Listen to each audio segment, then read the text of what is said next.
I just was searching for an English language coach for myself, and I found Richard Butler. It was first page in which he was in Google research Introwise page. That's amazing. Richard is a professional trainer coach, teacher, having worked in both the private and public sector. He has been practicing in 20 years. He has training experience helping teachers understand how to use technology in education, and Richard worked in the corporate world in one of the world's leading recruitment firms. And I decided to have an interview with Richard to discuss how an English language coach in business running in 2022. And we are starting. Hi, my name is Daria and welcome to Introwise. What is the actual approach for a language coach today, and how could you make your coaching business online lucrative? All these questions I will ask our expert. I would like to remind you that this interview is one of the informative ways to help you monetize your expertise online. Introwise is all about inspiration, tech, and business. So, Richard, hello.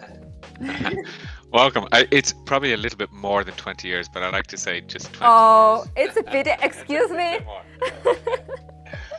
Yeah, Thank you for having me. Yes, it's really amazing to have you on the interview. And here you just explained about the consultation you have before you just start practicing coaching with a person.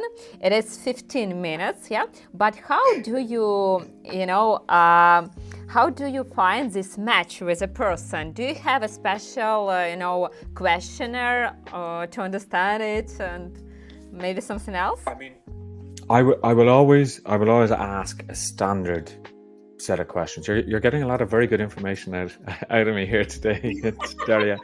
I was preparing a lot. I know you're doing a great job. But the idea would be, I would always ask people, well, where are you now?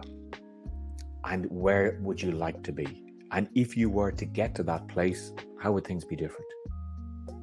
Oh, well, that's an interesting question, because a lot of the times, and this is where the coaching comes in, because a lot of the times an English teacher will just say, okay, do you know about grammar? Do you know this? Do you know that? And this is just the elements of the language. I mean, and I'll say this on camera, but in Spain, we have people who know the grammar inside out. They know the grammar better than a native.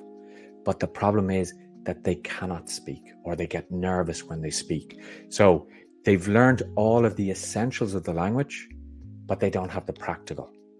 And this is a key problem. I mean, I admit this to potential clients. I say, you know more about the grammar than the average British or Irish person. How do you resolve this problem? Communication. I mean, all of my classes would be very communicative. I always say to people, I'm honest, I hate teaching grammar. I hate grammar. And they laugh. And I say, no, you know how boring it is. If we need to focus on something, I will correct it. But I know that you know all about present perfect, etc. But let's start to use the language, because that is what you want to do. You want to be able to use the language to communicate. Because, for example, working with recruitment consultants, they have to be able to communicate. I mean, they don't have to tell their client that they know the present perfect. He says, I don't care. I want you to tell me what your business does and how it can help mine. And that's where they have to be able to communicate and communicate clearly, which is very important. I give you one example. I just remembered from my experience. Yeah, I just started to have lessons with an English teacher. Yeah, and I really loved them. So it was really amazing to talk about business, which I love, and about some economic problems and so on. But it was first lesson, second lesson, so on. And for the fifth lesson, I wasn't interested. It was boring for me. Creatively, these sessions, how coach could make the sessions creative, and how you could pitch them at the right way. The person will wait for it, you know? I mean, this is where it's so important to have the connection with somebody, because, you know, in the past, I've worked with people and I don't want to do the session with them because I feel I'm not getting the energy from them. I mean, I will give a lot of energy, but sometimes the energy goes and it just falls flat. So this is the first thing, to make sure that the person is a good match. The second thing is to have enough variety of activities. So we live in a world where we lose attention so quickly. I mean, but if they propose you to pay, for example, $1,000 for one session, do you just do you agree, or you just say no if you don't have a match? I mean, I've got to the point where I want to enjoy what I do. So if I feel, obviously, if somebody says I'll pay you $1,000 for an hour, I will make a big effort to to like them. But I mean, I want to work with people who I enjoy working with, because that, to me, I mean, that's one of my fundamental values, is to enjoy what I'm doing. I mean, there's no point in leaving a corporate job to get work for yourself and not to enjoy what you're doing. But the other thing I think is that we need to, rather than just say let's do classes, we need to, I always like to say, let's do 5 sessions and see how we get on. Let's do 10 sessions and see how we get on. Because I don't want somebody to feel that they are committed to, I have to continue with these classes. If it's not working, it's better we say goodbye. And that happens. Just people don't gel. So this is the thing, to really set the expectations at the start with the client. Look, this is the way we're going to work. We're going to have 2 or 3 sessions together. I'm going to tell you what I think would work for you, and then let's see how we get on. Oh, that sounds fine. That makes them feel more comfortable. If I say to you, you have to sign up for 50 sessions, I don't know what the person is like. So I'm very open with that, and I think that's very important as well. And to see the client as somebody that you can help, and not just a bag of money that you can say, now I can go off and I can buy a new iPhone with this client. Because you have to have that relationship. I mean, it's the personal relationships that, for me, are important as well in this business. You know, very important thing, and the biggest challenges in coaching adults, for example, yes, that it is managing expectations. You know, some learners think they will achieve their goals in, I don't know, 1 week, 2 weeks, but then they could understand they couldn't do it in, you know, in this perfect time. So how do you just perfectly set this kit of the expectations, you know, just the way in the end they will say, yes, you helped me, and it was really brilliant. So you just, how do you manage it? I mean, I've had people who've come to me and said, I want to be fluent in 2 months.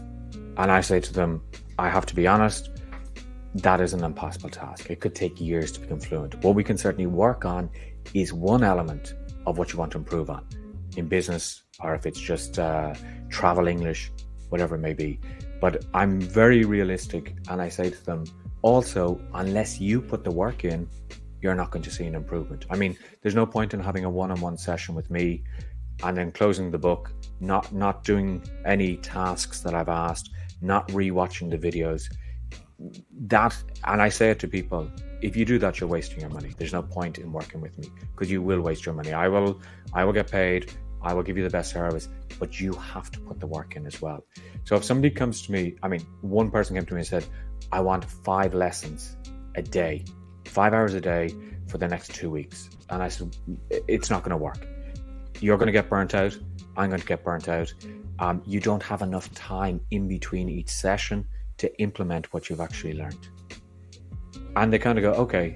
And I would sooner that they leave. I may lose money on that, but it's going to be a disservice to them, because that's not the way to learn. I mean, I've come from an educational background, so we need to learn, we need to internalize it, we need to use it, and then we need to come back and ask questions.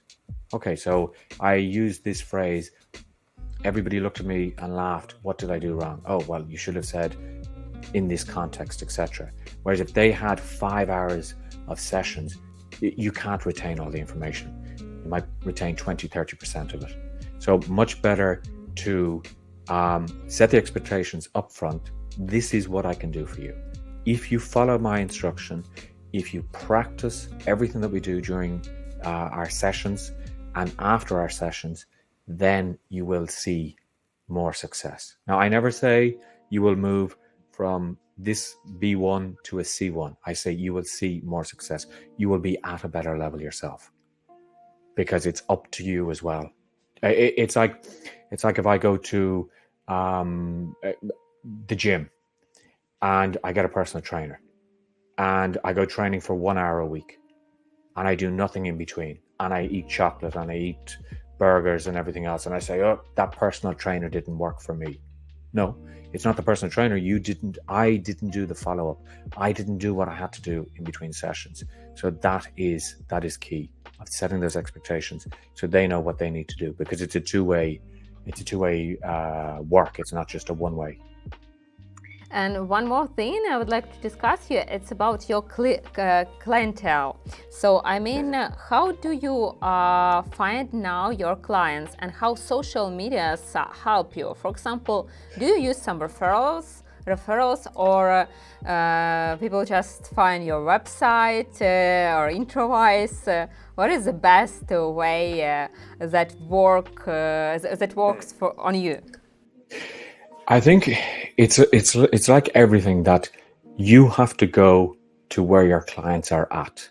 And I started doing a lot of outreach on LinkedIn, and that is where my clients are. I mean, I always say to people, I like to use an analogy. LinkedIn is the business conference. Facebook is the bar afterwards. People expect on LinkedIn that perhaps people will offer help to them. You don't want to do that on Facebook. And the people that I'm targeting, the HR executives, are on LinkedIn. And I send them messages, and then they reach out, and sometimes they say, no, I don't need any help at the moment. Other times they say, yes, can I book in? If I wanted to reach people on Facebook, maybe I'd be looking at a different type of teaching style, in the sense, maybe it's English for travels, because people are over there, and they're more relaxed. But on Facebook, I mean, it's English for business purposes. That is what is going to really work there. If you're a coach, for example, and you're a coach about coaching people through a divorce, LinkedIn is not your market. Yes, there might be many people going through divorce on LinkedIn, but if you put a post on LinkedIn saying, hey, if you need any help going through divorce, just leave a comment below. I'm not going to leave that because my colleagues are going to see it. Maybe I'll do it in a Facebook group. Maybe I'll do it in Facebook in general. But you need to see where your market are and then give your offering to them there. A website, I have a website because, I mean, everybody needs a website, or should have some sort of website. I've probably got maybe 3 or 4 clients in the last month from the website, but I've got a lot more from LinkedIn. So it's about going to the right place and spending time in that right place. But what market is the most lucrative for a language coach? It's a very good question. And it's a question that I will say, I mean, there's a market for everybody there. Because I could niche down even further and say, I only want to work with HR directors in the IT sector. I mean, to a certain extent, you have to make the market, and you have to make an offering. And you have to make an offering that you know that this market wants. And that just comes with time and practice. I mean, I've been teaching English and refining my offering for 5, 6, 7 years. So it does take time. I mean, it's not something that you'll go on LinkedIn tomorrow, you'll get Introwise, and then you'll be sitting on the beach drinking margaritas in 2 weeks. It's like any business. It will take time to build up. So what is a lucrative market? I mean, you could say lawyers, doctors, recruitment, IT specialists, they all need your services. but you just have to give them the right offering. If you say, hey, I'd like to teach you how to speak better English, and they say, well, how can you help me? Well, I'll help you with conversation. That's not a very good offer. If I say, look, I can help you in those project management meetings where you have to talk about sprints, about releases, about the development cycle. Oh, now you're listening. Now I'm listening to you because you're offering really good advice, which is targeted to me. So it's all about the targeting of the market. How your coaching business differs now when you're using Introwise in your work? How it facilitates your work? Let me just clarify one thing. I don't like Introwise. I love Introwise. Okay. Record it. Okay, so here's the problem that I have seen other teachers, coaches, consultants have. They have 3 or 4 different tools that they have to patch together to make their business work. And what are those tools? One is a booking system. I mean, I've seen it in teacher groups, coaching groups. How do you book your clients? I mean, how do you keep control of it? Well, with Introwise, the first thing that I do, and this is my business process, I offer people a 30-minute call. This is a free call to see if we're a match. I use Introwise to set that up. When they book, it goes into my calendar. That then gets blocked off, and that is so important because now everything is in my Google Calendar, and I know. And actually, one of the great things is every morning when I wake up, I have an email from Introwise that says your sessions for today. So I will never miss a session. I used to work on another platform, and I had asked them for nearly 2 years, can you get Google Calendar integration into it? Oh, it's very difficult. We're not sure whether we can do it, etc. And what the problem was with that is that people would book a class, it wouldn't go into my calendar, and then there's lots of challenges that you say, oh, I was meant to meet Daria today and I missed the class. That doesn't happen with Introwise. So that's the first thing. The second thing that's really important is how do you take payment? Because I'm going to get paid for these online classes that I may be doing as a coach, as a consultant, etc. So with Introwise, you can integrate with Stripe and PayPal. So that's absolutely perfect. I mean, that just means that when the person is happy, I send them an invoice, I send them my link to Introwise, they do it. They can book, they can reschedule everything. And then obviously the video conferencing and the video recording, which for me was the key thing to investing in Introwise, because it's an added value that I give to my clients, that I say every session is recorded and I give you that recording so that you can review it. With group sessions that I do, I can say to somebody, if you can't make it, don't worry, you can watch the recording afterwards. And that makes a difference because people say, oh, that's really good. So, I mean, there are many solutions out there, but the problem is that maybe one solution doesn't integrate with the other solution, and then it makes things difficult. And of course, as we all know, as of May 2022, Zoom no longer gives free one-on-one. I mean, they only have 1 hour, they only have 40 minutes of one-on-one sessions. And I've heard a lot of teachers say, oh, well, that's okay. What I'll say to my client is, let's take a break for 5 minutes and then we'll resume on Zoom. And I think that looks so unprofessional. I mean, if I have a business, I need to invest in the technology. And if I'm just using a free tool, maybe it's not so good. So how has Introwise changed my business? I mean, it manages everything that I need managed. It manages my calendar, my payments, my classes, my recordings, all in one really simple to use package. And of course, I would have to mention Dennis, who is amazing, and Genia, who is amazing with their support. I mean, everybody at Introwise is amazing. That's it. I love you guys. I don't want to cry here, but I do love you guys because you solved the problem. You solved the problem that so many people have of trying to make sure that everything works in their business. Yeah, but when you just have some challenges, you lose your time and you lose your money. So could you just say that you just now stop losing your time and money for some organizing things and everything you just mentioned?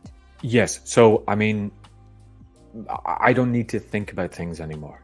I mean, if somebody is interested, I send them a link to book my strategy call, and I know from there the whole system is going to flow seamlessly. I don't have to say, well, go here and then pay me here and send me a PayPal here, etc. It's just it's not set and forget, but it nearly is set and forget, because I don't have to go to my, I mean, the beauty of waking up in the morning, the first thing I see is what sessions I have this morning, and I know that they're in my calendar. I know there's no double bookings. It reduces a lot of stress, because I have talked to people and other coaches and other teachers, and they say, it's just I double booked a session and I feel really bad, and what should I do? And it looks unprofessional. It doesn't happen with Introwise. So the technology, I mean, is helping so much. Yeah, I love it. Set and forget. I should use it. And now I would like to have with you some quickly Introwise brand questions. So you just answer without thinking. Yeah. How did you find? May I take a drink of water first? For 1 minute, yeah. Be prepared. Well, this is it. We haven't prepared this, so I have no idea what these questions are. How did you find your first client? I think it was word of mouth. Somebody just came to me and said, "Oh, do you teach English?" How did you become a coach? We would need a long time to talk about this. I've always been in education. I've always been a trainer. Becoming a coach, yes, was the next step. Yeah. Best business advice? Just go for it. I mean, if you have a business idea, just try it. We only live once. Best time management advice? I don't know, because I'm still looking for that. So, what age did you start to earn money online? I would say probably in my early 20s. Okay. And could you say how much money could coach earn today? An average. I mean, it depends on the market that they choose, but anything 50 euros an hour to 200 euros an hour and more, depending on who and what they're coaching. Richard, thank you very much for this interview. It was amazing, energetic, and thank you for loving Introwise. And I love this phrase, set and forget. Yes, you're very welcome. It's been a pleasure.